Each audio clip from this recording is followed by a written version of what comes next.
Hello everyone! In this video we will continue speaking about elementary row operations, and we're starting with example 3.2.6. We will transform the following matrix into row echelon form using the indicated elementary row operations. Transforming matrices into row echelon form is something we'll do quite a bit of in chapter 3 and also in future chapters in this course. Now we're given this 4x4 matrix and we want to transform it into a matrix in row echelon form.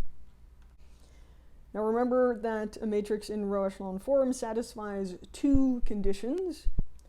First, that any row consisting entirely of zeros is below any row with non-zero entries. And second, that the leading entry in each row is to the right of any leading entry above it. Now let's identify the leading entries in each row of this matrix that's given to us. We have 1, -3, 2, and 3. Now this matrix is definitely not in row echelon form because we don't have that the leading entry in each row is to the right of any leading entry above it.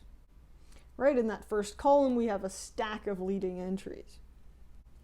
In fact, we know that at least these entries in the bottom left corner of the matrix must be 0 in order for this matrix to be in row echelon form, and they are not 0.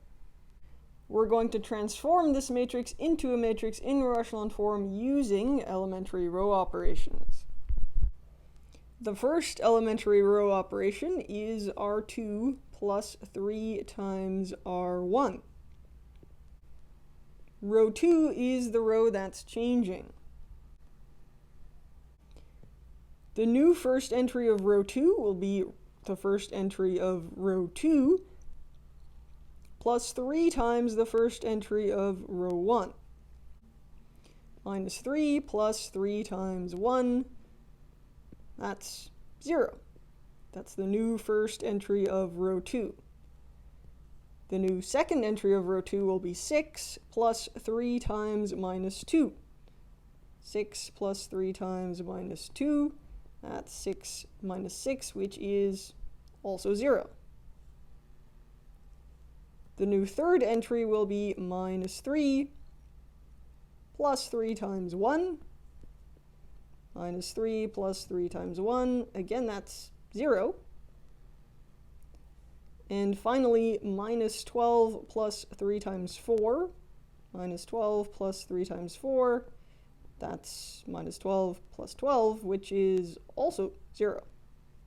So that's our new second row, and that's the only row that changed. The other rows we're just going to copy down.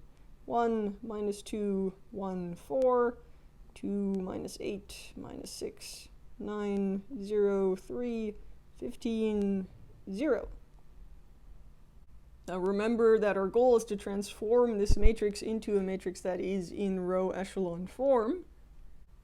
We now have a row of zeros. That second row is a row of zeros, and we know that matrices in row echelon form must satisfy the condition that any row consisting entirely of zeros must be below any rows with non-zero entries. That's why the next elementary row operation that we're asked to perform here is interchanging row 2 and row 4.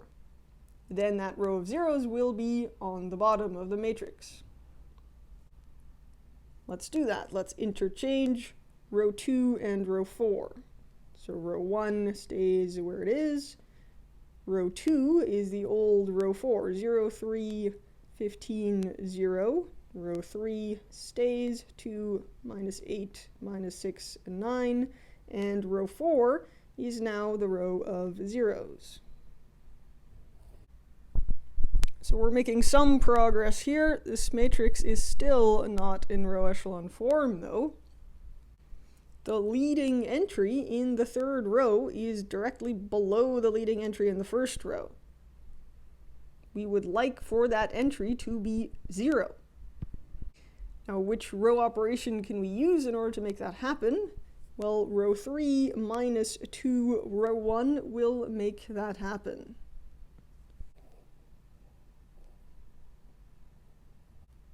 The row that will be changing is row 3. The first entry will be 2 minus 2 times 1. 2 minus 2 times 1, which is 0, which is what we wanted. Next we have minus 8 minus 2 times minus 2.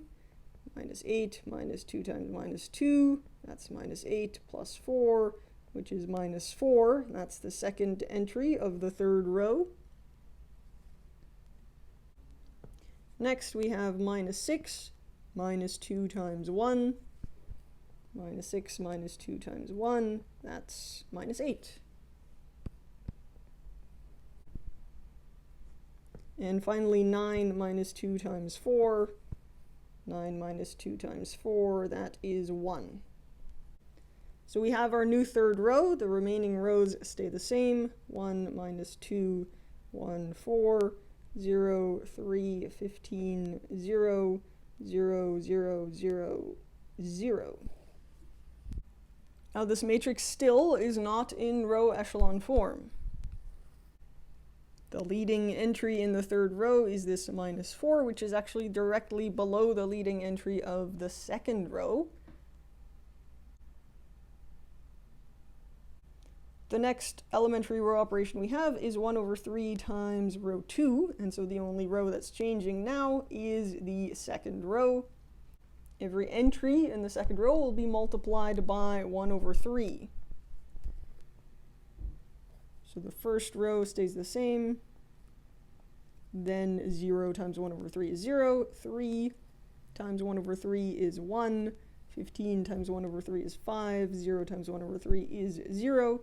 And rows 3 and 4 stay the same.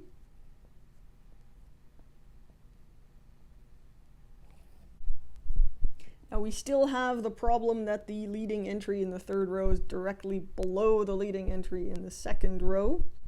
But if we perform the elementary row operation row 3 plus 4 row 2, the new entry in that position will be 0.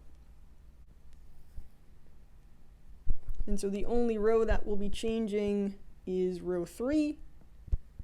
The first entry will be 0 plus 4 times 0, which is still 0. In the second entry, we have minus 4 plus 4 times 1. Minus 4 plus 4 times 1, that is 0. Next, we have minus 8 plus 4 times 5. Minus 8 plus 4 times 5, that is 12. And then finally we have 1 plus 4 times 0, which is 1. And the other rows are the same. 1 minus 2, 1, 4, 0, 1, 5, 0, 0, 0, 0, 0. Now this matrix is in row echelon form.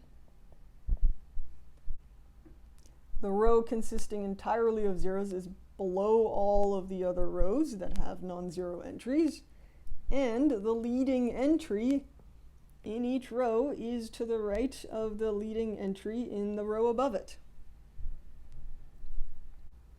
Now in this example, the elementary row operations to be performed were given to us, but in the future we will need to make decisions ourselves about which elementary row operations to use in order to transform matrices into row echelon form.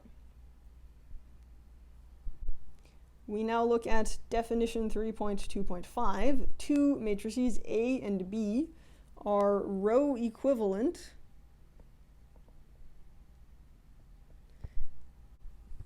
which is denoted by A tilde B, if one can be obtained from the other through a sequence of elementary row operations. And proposition 3.2.1 tells us that matrices A and B are row equivalent if and only if they can be reduced to the same row echelon form through a sequence of elementary row operations. And so all of the matrices in the previous example are row equivalent.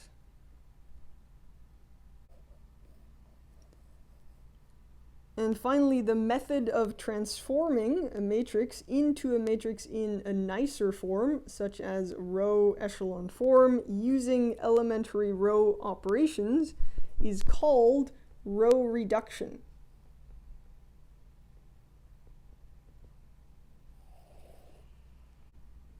Next, we'll transform an augmented matrix into row echelon form, which is going to help us solve the corresponding linear system.